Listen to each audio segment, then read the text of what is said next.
کلا، ہرگز نہیں. یعنی اس کلا میں جواب موجود ہے کہ اگر رب دیتا ہے یا لے لیتا ہے تو یہ ذلت اور عزت نہیں ہے، یہ آزمائش ہے. دے رہا ہے تو بھی آزما رہا ہے، تنگ کر رہا ہے تو بھی آزما رہا ہے. آزمائش ہے، کیونکہ دنیا ہے ہی آزمائش. اس لیے کسی نے کہا تھا کہ الفاظ سننے کے بعد بہتر ہے جی اللہ دے کے ہی آزما لے، کیونکہ واقعی وہ لینے والی آزمائش جو ہے واقعی مشکل ہے. ہم لوگ اس پہ بالکل صبر نہیں کر سکتے، لیکن اگر آپ دیکھیں تو دے کر آزمانا ہی زیادہ مشکل ہے، کیونکہ پھر اس کا حساب بھی دینا ہے. جب ہوگا کچھ نہیں یا کم ہوگا، محدود ہوگا، جو آپ اپنی ضرورتوں پہ خرچ کریں گے تو اس کا حساب بھی اتنا لمبا نہیں ہوگا، بڑی جلدی فارغ ہو جائیں گے. یعنی مثال دیا کرتے ہیں بزرگ کہ ایک بچے کو آپ 10 روپے دیں اور ایک بچے کو 1000 روپے دیں اور اسے کہیں کہ اسے خرچ کرو اور آ کر مجھے حساب دینا ہے، تو 10 روپے والا تو آپ کو 1 منٹ میں حساب دے کے فارغ ہو جائے گا کہ 2 سلانٹی لیے، اللہ خیر صلی اللہ. لیکن جو 1000 والا ہوگا اسے وقت بھی لگے گا اور ہو سکتا ہے کہ اس نے غلط جگہ پر خرچ کر دیا ہو، جہاں ضرورت نہ ہو وہاں بھی خرچ کیا، تو وہ بھی پوچھا جا سکتا ہے اسے کہ یہاں پر کیوں خرچ کیا. اس کی ضرورت تھی، بھوک لگی، اس نے کھا لیا. تو اس اعتبار سے وہ جو واقعی اللہ والے ہیں وہ اس آزمائش کو بہتر سمجھتے ہیں کہ کم ہو. اس لیے حضور صلی اللہ علیہ وسلم نے فرمایا تھا نا، بڑی خوبصورت حدیث ہے، میں کوشش کروں گا وہ آپ کے سامنے بیان کروں، کہ اللہ تعالیٰ نے میرے سامنے پیش کیا کہ یہ مکہ کی وادی جو ہے میں اس کو آپ کے لیے سونے کا بنا کر رکھ دوں.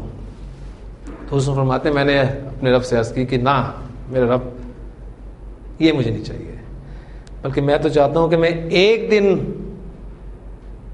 کھانا کھاؤں، ایک دن بھوکا رہوں.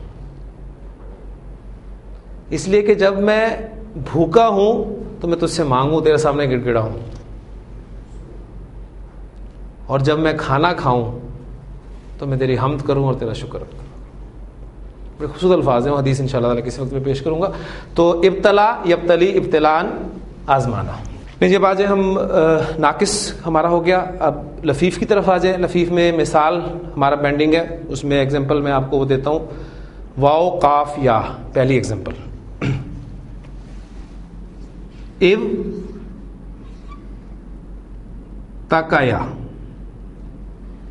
نارمل بنے گا ہمارا لفظ واو قاف یا مادہ کے ساتھ. اِو تاکایا یو تاکیو، اِو تاکایا یو تاکیو.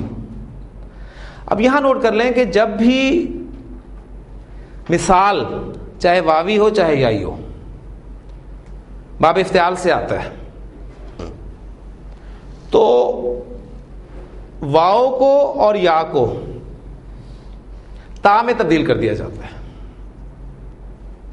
واو اور یا جب فا کلمہ کی جگہ پر ہو، یعنی مثال مادہ ہو، آپ کا فا کلمہ پر مثال ہی ہوگا نا، جب وہ باب افتعال سے آتے ہیں تو واو اور یا کو تا میں تبدیل کر دیا جاتا ہے. اب یہاں میں تا میں تبدیل کروں تو کیا بن جائے گا؟ یہ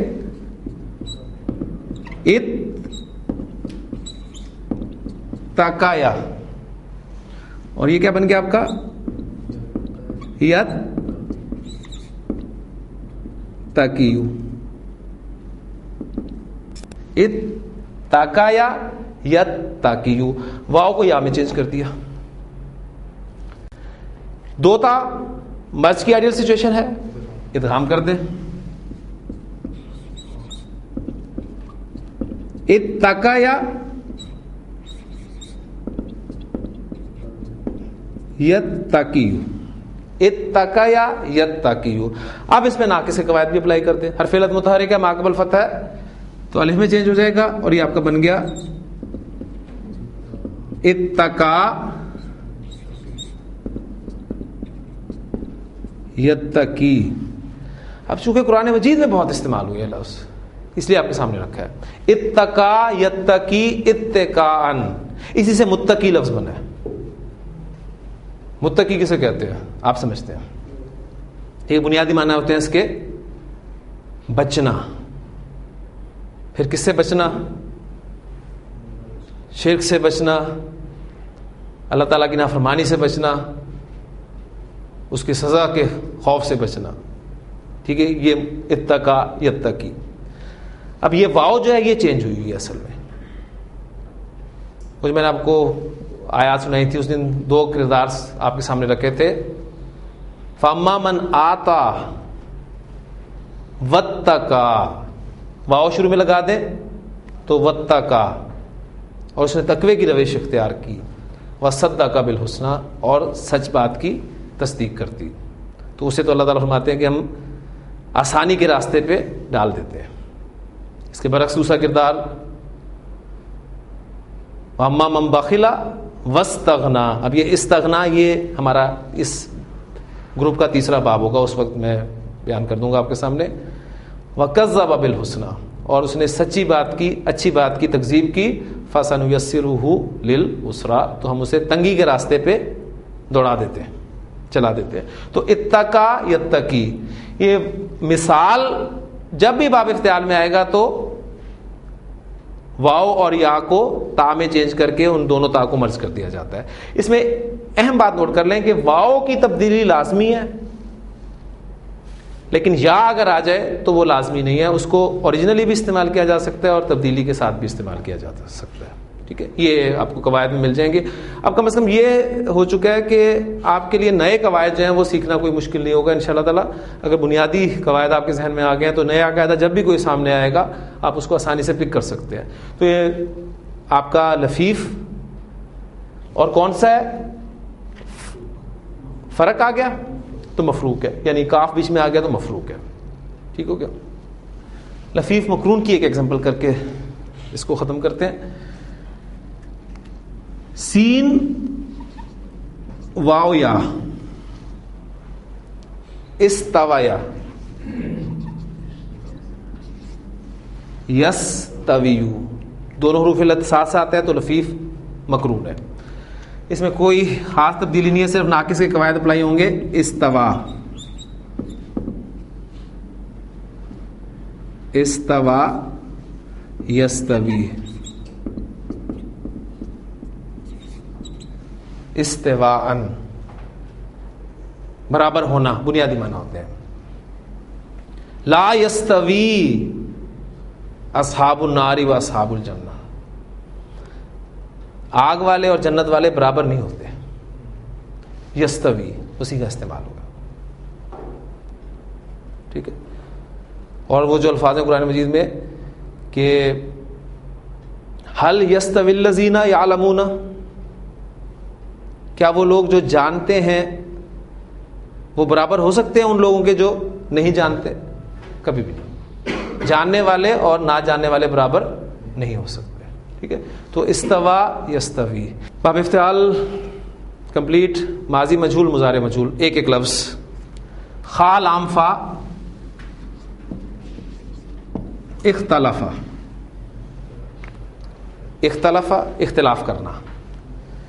مجہول بنائے ماضی کا، آخری حرف کو چھیڑنا نہیں ہے، پچھلے کو چھوڑنا نہیں ہے. کیا کریں گے؟ زیر دیں گے. یہی میں چینجز لا رہا ہوں. اس کے بعد باقی جو حرکت والے حروف ہیں ان کو پیش کے ساتھ چینج کرتے ہیں. یہ حرکت والا ہے، یہ حرکت والا ہے. اختلفا،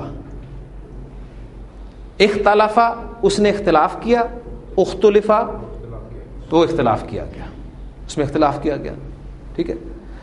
قرآن مجید میں الفاظ ہیں وَآتَيْنَا مُوسَى الْكِتَابَ، آتا یؤتی، ایتاءً دینا، ہم نے دی موسیٰ کو کتاب. فَاخْتُلِفَ فِيهِ، اب اس سے پہلے بھی جب آپ کوئی حرف لگائیں گے تو حمزہ تو حمزۃ الوصل ہی ہے نا، چاہے آپ اس میں جو مرضی حرکت ہو. فا پیچھے لگائیں گے تو لکھنے میں رہے گا، پڑھنے میں نہیں آئے گا. فَاخْتُلِفَ فِيهِ، تو اس میں اختلاف کیا گیا. تو یہ مجہول ہو گیا. اس کا مادہ ہے میرے پاس نون فا عین، اس کو باب افتعال میں پھینک رہا ہوں. یہاں مادہ پھینک دیتا ہوں. ماضی تو ہمارا کور ہو گیا. اس طرف آپ توجہ دیجیے گا. ین تفیع، یعنی انتفع ینتفع، نفع اٹھانا، فائدہ اٹھانا. مجہول بنانا ہے مضارع. آخری حرف کو چھیڑنا نہیں، پچھلے کو چھوڑنا نہیں ہے. کیا حرکت دینی ہے؟ زبر. تیسرا سٹیپ علامت مضارع کو پیش دے دینی ہے صرف، باقی ویسے ہی رہنے دینا ہے. ینتفعو، ینتفعو. تو جو حدیث ہے انشاءاللہ تعالی کل پوری آپ کے سامنے وہ آ جائے گی. اگلا باب جو ہم پڑھیں گے باب انفعال، نبی قسم نے جو فرمایا کہ جب انسان مر جاتا ہے تو اس کا عمل اس سے کٹ جاتا ہے. 3 چیزیں جو ہیں اس کے ساتھ کنیکٹڈ رہتی ہیں. اس میں دوسری چیز جو ہے وہ یہ ہے علم، ایسا علم ینتفع بہ، جس کے ذریعے سے فائدہ اٹھایا گیا ہو. علم بے شمار ہے، آپ کو نظر آئیں گے، لیکن اگر علم سے فائدہ نہیں اٹھایا جا رہا تو فکر کرنے کی بات ہے. یعنی جو کنیکٹڈ انسان کے ساتھ رہے گی مرنے کے بعد وہ یہی ہوگا، وہ علم ہوگا جس سے نفع اٹھایا جاتا ہو. تو یہ دعوت دیتی ہے حدیث آپ کو کہ مرنے کے بعد باقی 2 کیٹیگریز انشاءاللہ تعالی کل وہ بیان کر دوں گا، اگلے باب سے ریلیٹڈ ہے. تو انشاءاللہ تعالی اس پہ سوچئے، ایسا علم حاصل کریں، اسے پھیلائیں جو آپ کے مرنے کے بعد بھی کام آئے. اللہ تعالی عمل کرنے کی توفیق عطا فرمائے. سبحانک اللہم و بحمدک، نشہد ان لا الہ الا انت، نستغفرک و نتوب الیک.